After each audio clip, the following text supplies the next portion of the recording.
पियाजे के अनुसार विकास की पहली अवस्था जन्म से लगभग 2 वर्ष आयु के दौरान बच्चा सबसे बेहतर जो है वो किस चीज को सीखता है।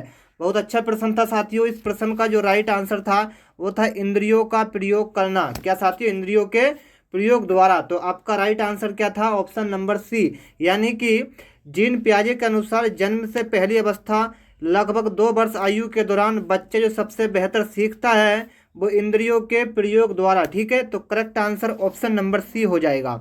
आगे आपसे पूछा गया था मित्रों कि सबसे अधिक गहन और जटिल समाजीकरण होता है। सबसे अधिक गहन और जटिल समाजीकरण जो आपका होता है मित्रों वो होता है आपका किशोर अवस्था के दौरान। कौन सा साथियों? किशोर अवस्था के दौरान। तो करेक्ट आंसर आप सभी का था ऑप्शन नंबर डी, बिल्कुल सही आंसर। ठीक है, आ जाइए आगे। आगे पूछा गया था आनुवांशिकता को सामाजिक संरचना माना जाता है। आनुवांशिकता को सामाजिक संरचना जो आपका माना जाता है मित्रों वो माना जाता है स्थिर। क्या मित्रों? स्थिर यानी कि जटिल। आगे पूछा गया था सीखने का वह सिद्धांत जो पूर्ण रूप से केवल अवलोकनीय व्यवहार पर आधारित हो और सीखने के सिद्धांत से समृद्ध हो तो वो कहलाता है मित्रों व्यवहारीवादी। क्या साथी? व्यवहारवादी। ऑप्शन नंबर इस प्रश्न का आपका सही आंसर हो जाएगा। आगे आपसे पूछा गया था कि निम्नलिखित में से कौन सा समझ के लिए शिक्षण को प्रदर्शित नहीं करता। निम्नलिखित में से कौन सा समझ के लिए शिक्षण को प्रदर्शित नहीं करता? वो करता है साथियों, नोट करते चलेंगे सभी छात्र, वो करता है विद्यार्थियों को एकांकित तथ्यों और प्रक्रियाओं को याद करने के योग्य बनाना। तो करेक्ट आंसर आप सभी का जो हो जाएगा वो ऑप्शन नंबर बी हो जाएगा मित्रों। ठीक है, सभी छात्र ध्यान से नोट करते चलेंगे, कॉपी पेन लेकर बैठेंगे सभी छात्र। चलिए प्रश्न नंबर 6 पर आइए मित्रों कि निम्नलिखित में से कौन सी विशेषता आंतरिक रूप से अभिप्रेत बच्चों के लिए सही नहीं है। तो निम्नलिखित में से कौन सी विशेषता आंतरिक रूप से अभिप्रेत बच्चों के लिए सही नहीं है। प्रश्न नंबर 6 का आंसर आप सभी का हो जाएगा ऑप्शन नंबर सी, बिल्कुल सही आंसर। क्या मित्रों? ये हमेशा सफल होते हैं। क्या होते हैं मित्रों? ये हमेशा क्या होते हैं? सफल होते हैं। ठीक है, आ जाइए मित्रों आगे। आगे बहुत अच्छा प्रश्न आप सभी के लिए पूछा गया था कि एक शिक्षिका अपने कक्ष को यानी कि कक्षा को एक शिक्षिका अपने कक्षा को प्रतिभागी बच्चों की योग्यताओं की उपलब्धि चाहती है। अपने उद्देश्य की प्राप्ति के लिए निम्नलिखित में से उसको क्या नहीं करना चाहिए। काफ़ी इंपॉर्टेंट प्रश्न है। अगर मैं इस प्रश्न के उत्तर की बात करूं तो इस प्रश्न का जो राइट आंसर होगा वो हो जाएगा विशेष ध्यान के लिए उन्हें समकक्षियों से अलग करना। ठीक है, तो correct answer option number A आपका सही आंसर हो जाएगा। आ जाइए मित्रों, बहुत अच्छा प्रश्न है। पूछा गया है कि छोटे शिक्षार्थियों में निम्नलिखित में से कौन सा लक्षण पठन कठिनाई का नहीं है। चलिए, छोटे शिक्षार्थियों में से निम्नलिखित में से कौन सा लक्षण पठन कठिनाई का नहीं है। ये पूछा गया था, काफ़ी इंपॉर्टेंट प्रश्न था साथियों और ये प्रश्न कई बार एग्जाम में रिपीट भी होता है। तो इस प्रश्न का राइट आंसर था शब्दों और विचारों को समझने में कठिनाई। क्या मित्रों? शब्दों और विचारों को समझने में कठिनाई। तो correct answer option number A हो जाएगा मित्रों। आ जाइए आगे। शिक्षार्थियों का आत्मनियम की ओर संकेत करता है। शिक्षार्थियों का आत्मनियम की ओर संकेत करता है वो करता है अपने सीखने का स्वयं पर्यवेक्षण करने की उनकी योग्यता। तो आपका राइट आंसर क्या होगा? सी वाला। आ जाइए मित्रों आगे। पूछा गया है कि निम्नलिखित में से किस कथन को सीखने के लक्षण के रूप में नहीं माना जा सकता। चलिए प्रश्नों को दोबारा पढ़ते हैं और समझते हैं कि निम्नलिखित में से किस कथन को सीखने के लक्षण के रूप में नहीं माना जाता। ठीक है, तो इस प्रश्न का राइट आंसर था व्यवहार का अध्ययन सीखना। व्यवहार का अध्ययन सीखना। तो right answer option number A हो जाएगा। आगे पूछा गया सिद्धांत के रूप में रचनावाद। सिद्धांत के रूप में रचनावाद आपसे पूछा था। प्रश्न नंबर 11 का राइट आंसर नोट करिएगा।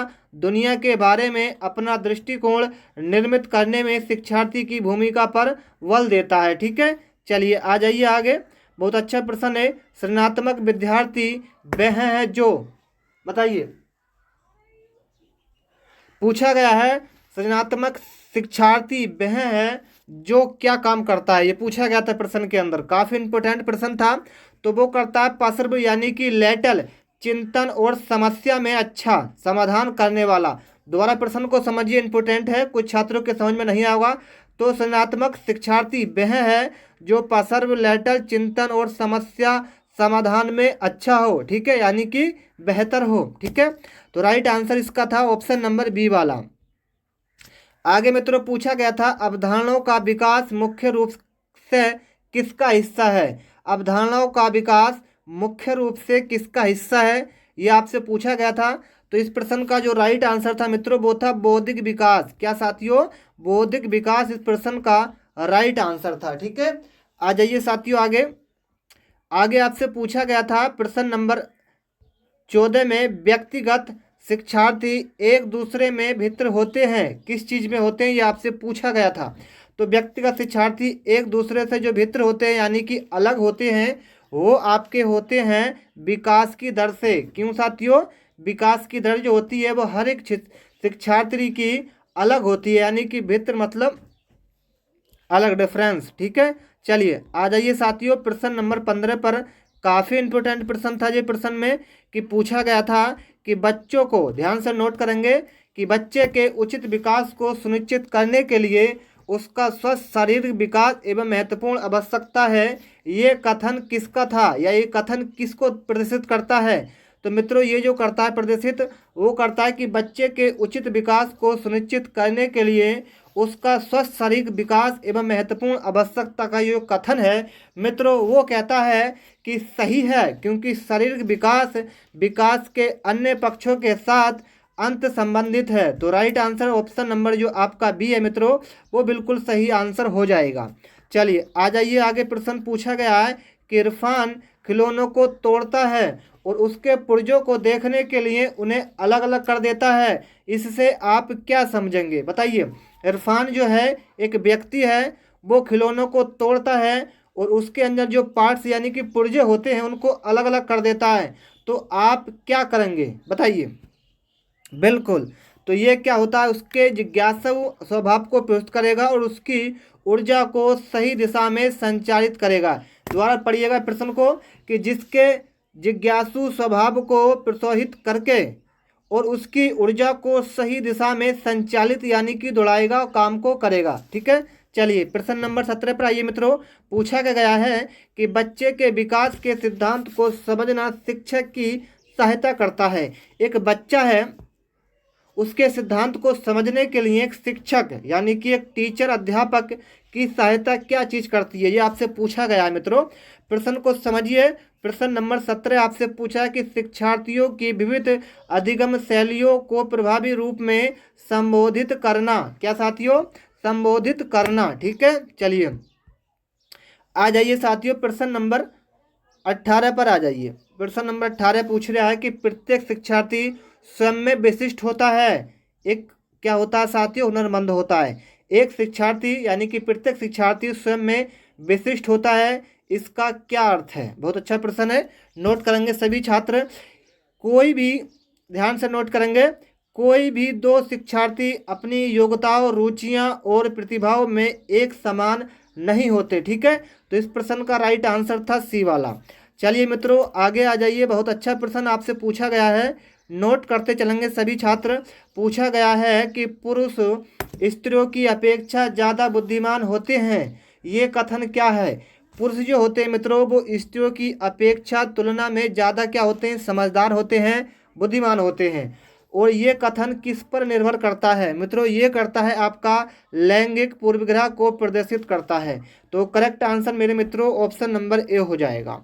आ जाइए प्रश्न को पढ़िएगा।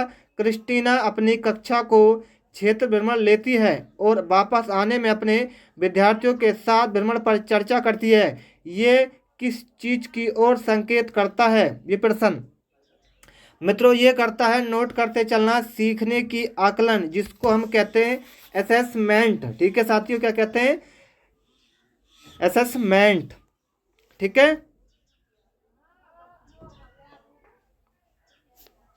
चलिए तो साथियों ये कुछ महत्वपूर्ण प्रश्न थे जो कल 19 जनवरी को पूछे गए थे, पहले पेपर में और दूसरे पेपर में। चलिए साथियों कैसी लगी वीडियो कमेंट बताइएगा और आज जो साथियों पेपर में पूछे जाएंगे उन सभी को लेकर आएंगे। तो भैया प्लीज़ वीडियो को लाइक करके जाना और शेयर करके जाना।